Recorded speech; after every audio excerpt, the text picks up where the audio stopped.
So the MLB first team was announced early this morning, and Fernando Tatis Jr. is taking advantage of the moment, and he is using it to call out all of his naysayers and haters, probably the scouts that said he would never be a good shortstop in Major League Baseball. Well, he uploaded a video, we'll show it in just a minute, of him saying pretty much like, in your face, I just did that. And also we're going to talk about how Trey Turner, who is not on the MLB first team, how he's not even on the second team either. He was completely robbed. I think that we have to talk about that because to me it's pretty important. I don't know what they were looking at. The stats are there for him to be at least a second team MLB player. Moving on from that, Francisco Lindor, there have been rumors circulating that he is being heavily shopped to Toronto, a completely different country, but then Blue Jays fans are telling me on Twitter that they do not want Francisco Lindor if it means that Lourdes Gurriel Jr. is involved in the trade. So let's break that down. And then finally, just because I'm being spammed about it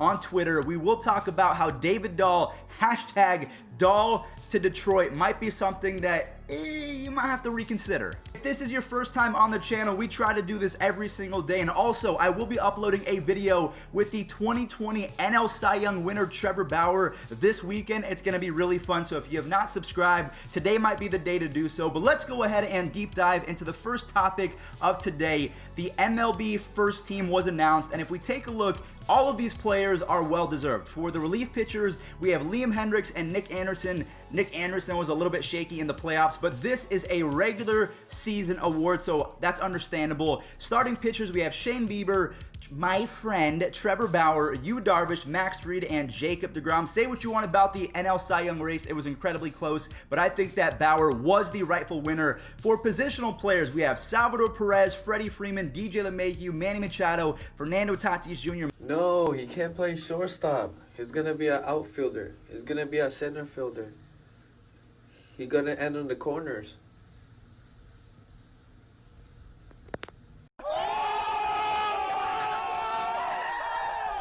Mookie Betts, Mike Trout, Juan Soto, and then look at this. This is poetic justice for everyone that says that the universal DH should not be a thing. The best DH in all of baseball came from the Braves. The Braves, in a normal 162 game schedule, would not have a designated hitter. So you're telling me that you do not want the best DH in baseball to be able to have a job for the same team that he was playing for last year? I'm not cool with that. Bring the universal DH back. That is all I have to say. I mean, even some MLB players agree with me, but that is none of my business. But now if we take a look at the second team, this is where things get a little bit interesting because where is Trey Turner? Trey Turner statistically had a better season than Corey Seager. Don't get me wrong. I love me some Corey Seager and all the other candidates. This absolutely makes sense. And actually, I would say that Dinelson Lamet was super underrated. I'm not sure why he was unable to make the first team.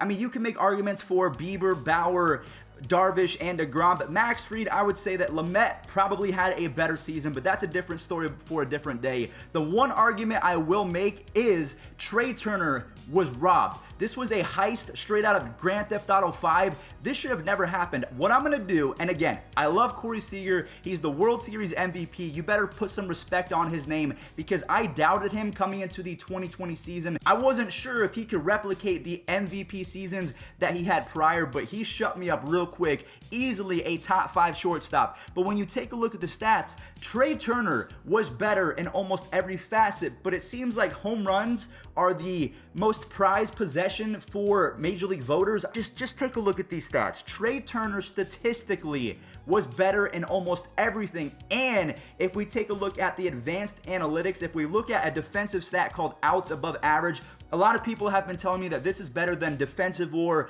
DRS, defensive run saves. Out above average is the prime defensive stat. And Trey Turner beats out Seager in that department as well, including the fact that Trey Turner was in the 99th percentile for sprint speed. So in my opinion, when you look at the raw stats and the analytics, Corey Seager, while he did have a fantastic 2020, but Trey Turner was so good. Not only was he robbed of second team, he might have also been robbed of first team as well. But when we compare Fernando Tatis Jr. to Trey Turner, it's a whole lot closer than Turner and Corey Seager. The second half of the season was not great to Fernando Tatis. That's how much of a monster he was to begin the season. But the defense is on the side of Tatis. They're about the same in regards to speed. The power goes to Tatis. So For me, Tatis won because of the recognition and the fact that he brought fun back to baseball, so it's kind of just a gimme at that point. It was not going to be given to anyone else unless that person's name was Fernando Tatis Jr. What do you make of the first and second team? One quick note, it's a very nice stat and a fact that I want to talk about. Juan Soto,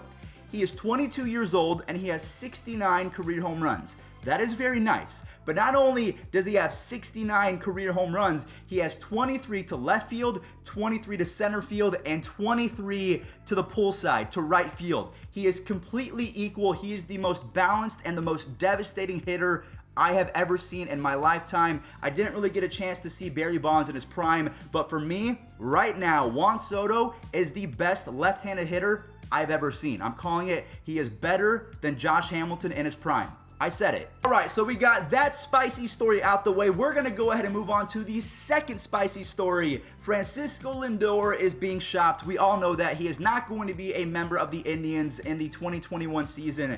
The newest addition to the trade rumor saga is the Toronto Blue Jays, and the trade right now, as it stands, is straight up. We have Francisco Lindor, the shortstop, for Lourdes Gurriel, the outfielder slash infielder. He's probably going to be an outfielder going forward, so that's a perfect fit for the Indians because they need outfield help. A lot of people have been saying, nope, not doing this. I should say people in Toronto, that fan base is saying, I can't do this because we're trading for Francisco Lindor. Yes, that's awesome, but we're giving away a young asset. What do you mean a young asset? Lourdes Gurriel is 1 month older than Francisco Lindor. I don't know why people think that Francisco Lindor is a dinosaur or that Lourdes Gurriel is a young pup.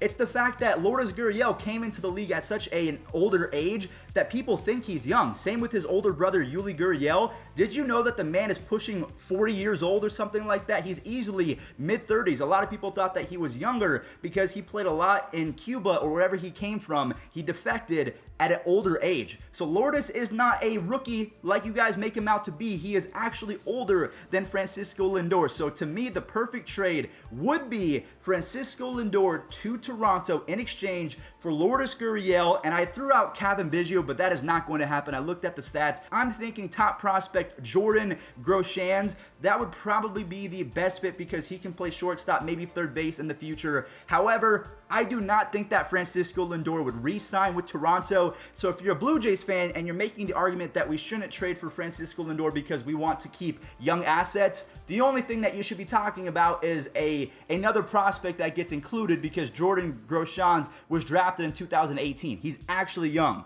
Lourdes is older than Lindor, so the only argument that you should make is that Lindor is not going to re-sign there. I can pretty much guarantee that the taxes in Toronto are through the roof. He won't re-sign there. He's not going to get as much recognition, although I would love to see him in the same infield as Kevin Biggio, Bo Bichette, and Vladimir Guerrero Jr. That would be a ton of fun. Just for me, as a Blue Jays fan, probably would not entertain this because it would be a one-year rental in exchange for someone that raked in 2020. Lourdes Gurriel was a monster. It's probably not going to happen. I would almost bet my house on it. And then last but not least, Dahl, I should say hashtag Dahl to Detroit. If you did not know, David Dahl of the Colorado Rockies was non-tendered and essentially released by the Rockies in the last few weeks. Now, he plays a very decent, emphasis on decent outfield. He is not going to win a Gold Glove anytime soon, and he does rake at Coors Field. Buyers beware. If you are a Tigers fan, just know that you are getting someone that had some of the worst home and away splits I've ever seen in my entire life. This is worse than Todd Helton in his prime and Larry Walker. They could actually hit on the road. And same with Nolan Arenado. He's not as good on the road, but he still puts up pretty good numbers. David Dahl is half the player when he is on the road. So please, for the love of God, stop spamming me. I talked about it. Would he be a good fit? Yes. But can I ensure that he is going to be productive? No. Woo! Man, this has honestly been one of my favorite videos of the month so far. A lot of rumors that we talked about, Trey Turner getting robbed, as well as Fernando Tatis Jr. calling out his haters. So, I mean, David Dahl going to Detroit, we talked about that. So let me know in the comment section down below, what was your favorite part of the video? Remember, if this is your first time on the channel, or if you just watch my videos as they get suggested to you, I would recommend hitting that sub button because Trevor Bauer and I are going to make a pretty fun video this weekend. You would not want to miss it because it's going to be a banger. Thank you all so much for watching. Peace out.